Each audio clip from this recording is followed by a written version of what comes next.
मेरा जय भीम।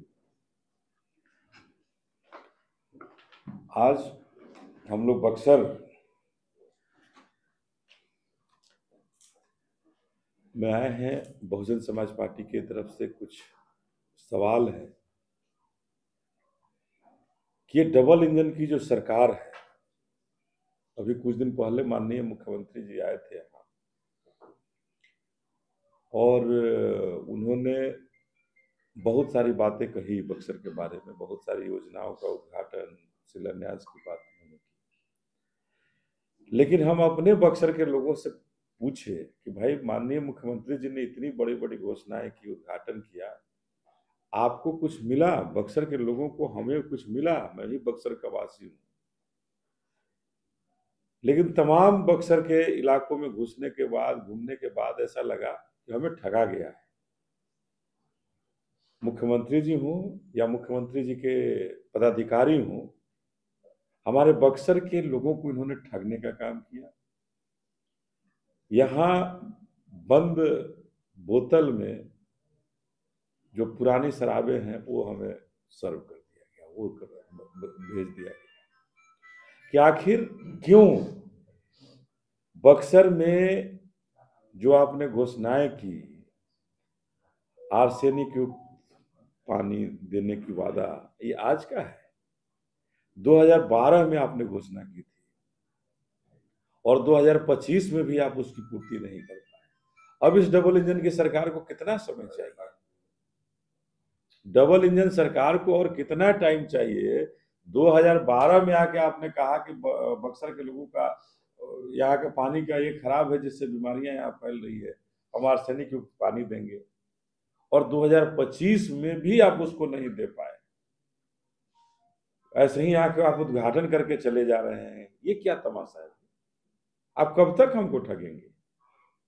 बक्सर में बाईपास बनाने की बात हुई, हमारे यहाँ के विधायक हों या यहाँ के सांसद हों, विपक्ष वाले भी हैं, उन्होंने भी कहा कि हम तो एक बार सत्ता दीजिए, बनाइए, विधायक बनाइए, सांसद चुन दीजिए, हम तुरंत इन सारी कामों को कर देंगे।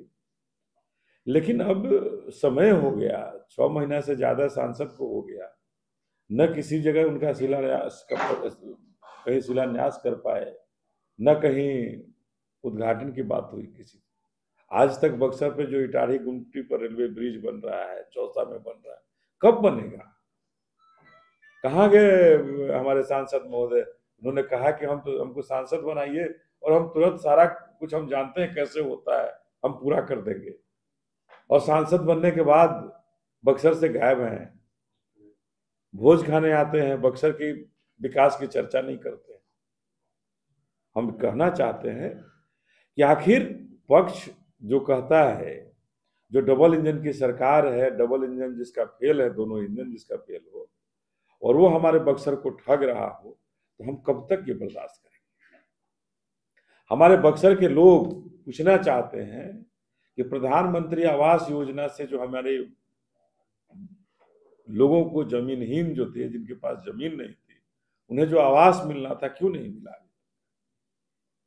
मुख्यमंत्री ने जो 3 डिसमिल जमीन देने की बात की, वो 3 डिसमिल जमीन क्यों नहीं मिला?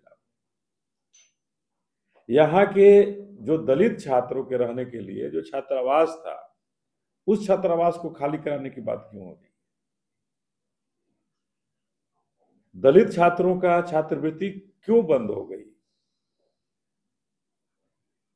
हमारे बक्सर के लिए, बक्सर के तमाम प्रखंडों से आज तक कोई बस की सेवा सरकार नहीं शुरू कर पाई। क्यों नहीं शुरू हो पा रहा है? आज तक बक्सर के प्रखंडों को जोड़ने के लिए, बक्सर शहर से उन प्रखंडों को जोड़ने के लिए कोई योजना नहीं है। तो हमारे मुख्यमंत्री आते हैं बक्सर में और घोषणाएं करके चले जाते हैं। क्या ये नहीं हो सकता कि हम प्रखंडों से जोड़ दें जिला के हेडक्वार्टर को? उसके लिए कोई ट्रांसपोर्ट की सुविधा नहीं है हमारे बक्सर। तो हम चिंतित हैं अपने बक्सर के लिए, हम चिंतित हैं, बहुजन समाज पार्टी चिंतित है कि हमारे बक्सर का विकास हो, हमारे बक्सर के बच्चों और बच्चियों के पढ़ने की व्यवस्था हो। जब राम की शिक्षा स्थली कही जाती है इस बक्सर को, मैं नहीं जानता हूं, लेकिन लोग बोलते हैं कि राम की शिक्षा स्थली रही है बक्सर। और उस शिक्षा स्थली में एक कॉलेज, इस डबल इंजन की 20 साल की सरकार में एक कॉलेज हम अपने बक्सर को नहीं दे पाए। तो हम तो कहेंगे कि राम के नाम पर कब तक वोट मांगेंगे? अरे राम के नाम पर कुछ तो दे दो बक्सर को। हम तो हाथ फैला के अपने नाम के लिए मांग रहे हैं, भाई आप राम को मानने वाले हो, हम भीम को मानने वाले हैं, लेकिन हम अपने बच्चों के लिए मांगते हैं कि ठीक है, राम के नाम पर भी तो कुछ दे दो हमारे बक्सर को। शिक्षा स्थली कही गई है और शिक्षा के लिए एक कॉलेज के लिए तरसा रहे हो हमारे बक्सर के बच्चों बच्चियों को। हमारे कब तक तरसाओगे आप? तो हम अपने बक्सर के लिए चिंतित हैं और चाहते हैं कि यहाँ कुछ नहीं, कोई राजनीति नहीं, हमारे बक्सर का विकास हो और बक्सर के विकास के लिए जो दल रहेगा उसके साथ बहुजन समाज पार्टी कंधे से कंधे मिलाकर चलने का काम करेगी। लेकिन बक्सर का विकास नहीं हो, केवल दिखावा हो, आवे बड़ी बड़ी बातें करके चल जाए, ये बक्सर बर्दाश्त नहीं करेगा। तमाम तरह की जो घोषणाएं बक्सर में मुख्यमंत्री ने की, उप मुख्यमंत्री जी ने की, डबल इंजन की सरकार ने की, उन घोषणाओं को हम बहुजन समाज पार्टी के लोग अमल के रूप में देखना चाहते हैं कि अमल हो और तुरंत उसका समय निर्धारित हो। 12 साल गुजर जाने के बाद आप कुछ नहीं करते हैं, आके फिर नई नई बातों को बोल के चले जाते हैं, ये नहीं बक्सर बर्दाश्त करेगा। हम इनकी योजनाओं पर श्वेत पत्र जारी करना चाहते हैं और अगले बैठक में, अगले प्रेस कॉन्फ्रेंस में मैं आज कह करके जाना चाहता हूं कि आपको अगर ये है तो आप स्पष्ट करें कि मुख्यमंत्री जी ने बक्सर के साथ झूठा वादा क्यों किया, बक्सर को झूठ का पुलिंदा क्यों दिया, बक्सर को विकास का कोई भी लाभ क्यों नहीं मिला। हम इस पर श्वेत पत्र जारी करेंगे अगले में कि मुख्यमंत्री ने बक्सर के साथ क्या क्या झूठ बोला, बक्सर के तमाम वासियों के साथ क्या क्या झूठा वादा करके और बक्सर को केवल वोट बैंक बनाना चाहते हैं। तो इन्हीं सब बातों के लिए कि हम इन बातों को माननीय मुख्यमंत्री, उप मुख्यमंत्री तक आपके माध्यम से पहुंचाएं और बक्सर के लिए जो पार्टियां जो आती हैं, जो यहाँ के सत्ता में बैठे हुए हैं, ये जो लोग हैं, ये बक्सर के लिए, बक्सर को खोखला करने का काम कर रहे हैं, उनके लिए हम सवाल खड़ा करना चाहते हैं। अनिल जी, आपने कहा नहीं, हमने कहा कि दुर्गति यात्रा है। दुर्गति इसलिए भी कहा था हमने कि उस दिन पूरे बक्सर को जहां माननीय मुख्यमंत्री जी का कार्यक्रम था, वहां से पूरी बैरिकेडिंग करके घेर दिया गया, आम जनता को जाने नहीं दिया। पता नहीं यहाँ पत्रकारों, आप बंधुओं को जाने दिया गया कि नहीं जाने दिया गया। दूसरे कहीं डिस्ट्रिक्ट के सासाराम में तो वहां पत्रकारों को भी नहीं जाने दिया गया। पत्रकार बंधु भी उनसे सवाल नहीं कर पा रहे हैं। ऐसे स्थिति में अगर हमारे राज्य का मुखिया कहीं जाता है, हमारे क्षेत्र में अगर कोई सवाल है, क्षेत्र की जनता का कोई सवाल है, वो अपना सवाल मुखिया से नहीं करे, ये कैसी बात है? यहाँ के डीएम और एसपी निर्धारित करेंगे कि फलना आदमी से मिलना है, चिल्ला आदमी से मिलना है, 5 गो अपने आदमी को खड़ा कर देना है, उन्हीं से मिल करके मुख्यमंत्री चले जाए। सवाल ये है कि आप अगर बक्सर में आए थे तो अचानक, मतलब किसी भी सभा से आप 10-20 आदमी को बुलाइए, पता चलेगा आपको क्या बक्सर का डेवलपमेंट। रातों रात रोड बन जाता है, काली उस पर मिट्टी लगा दिया जाता है, अलकतरा से बना दिया जाता है। ये बक्सर के लोग तो देखे हैं ना कि कलेक्ट्रेट के आगे क्या रोड की स्थिति थी, मुख्यमंत्री का कार्यक्रम हुआ, रातों रात बदल गया रोड। लेकिन बक्सर की आप अभी जो आपने बात किया कि 202 करोड़ के उद्घाटन किए, उस पानी को कौन, किनके यहाँ पानी मिल रहा है? आपको मिला क्या? बक्सर शहर में पानी आया क्या? किनके यहाँ पानी हो गया? हमने, हमारे जो लोग हैं, बहुजन समाज पार्टी के लोग हैं या बक्सर के जो लोग हैं, वो तो कह रहे हैं कि हमारे यहाँ पानी नहीं आया। आप उद्घाटन किए और फिर बंद हो गया, ये किस तरह का उद्घाटन गया?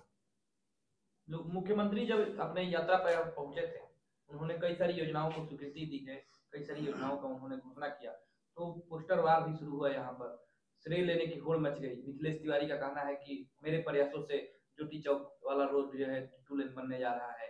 इसके अलावा कई सारे जो खेल मैदान का उन्होंने ये किया है, उधर अंजू महाराज जो है डुमराव में, वो कह रही है कि मेरे प्रयासों से विकास की गंगा बह रही है बक्सर में। भाई बक्सर गंगा में डूब रहा है या गंगा का विकास का दरिया बह रहा है?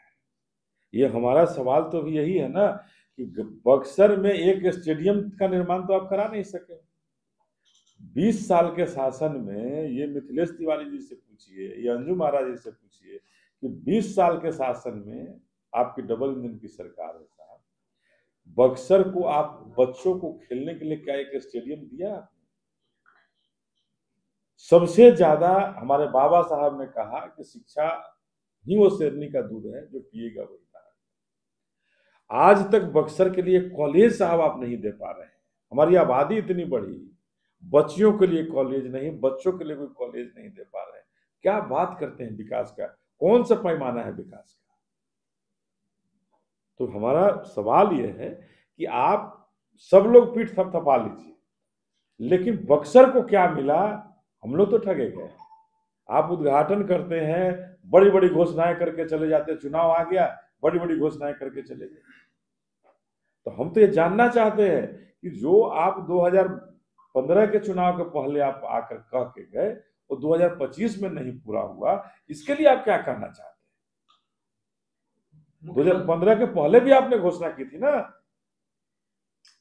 मुख्यमंत्री का जब कार्यक्रम लगा था, उसके पहले तक 72 घंटे तक फोरलेन पर लोग जो है जाम से करा रहे थे। एक दिन में वहां से जाम हट गया। फिर जो है अब स्थिति वही है कि महीने में 50 मौतें हो रही हैं बक्सर से लेकर के और भोजपुर तक के बीच में। ऐसे में जनता का कहना है कि मुख्यमंत्री आ रहे हैं तो सफाई हो जा रहा है जाम का। देखिए, ये सफाई मुख्यमंत्री के आने से नहीं होती है।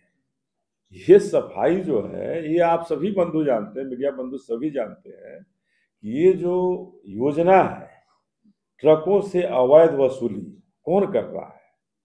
क्या बक्सर के गुंडे, कोई मवाली पैदा हो गया है क्या कि सड़कों पर गाड़ियों को रोक करके अवैध वसूली की जा रही है? या यहाँ के प्रशासन के लोग गुंडे मवाली बने हुए? मैं तो स्पष्ट रूप से कहना चाहता हूं कि प्रशासन की मिलीभगत से बक्सर को बदहाल किया जा रहा है। बक्सर के सड़कों पर गाड़ियां खड़ी रहती हैं चूंकि वसूली करना है, और जब वसूली होगा तो कैसे सड़क साफ होगा?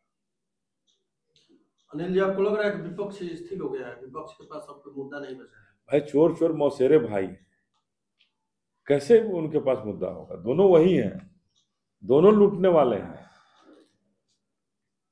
चुनाव में बहुजन समाज पार्टी कहाँ खड़ा रहेगी? एक तरफ इंडिया गठबंधन है, एक तरफ एनडीए गठबंधन। बहुजन समाज पार्टी अपने मजबूती के साथ खड़ी होगी, विकास के साथ खड़ी होगी, अपने बिहार को विकसित बनाने के लिए खड़ी होगी, अपने बक्सर को विकसित बनाने के लिए खड़ी होगी। ये इस पार और उस पार की लड़ाई में नहीं, बक्सर के विकास के लिए बहुजन समाज पार्टी खड़ी है।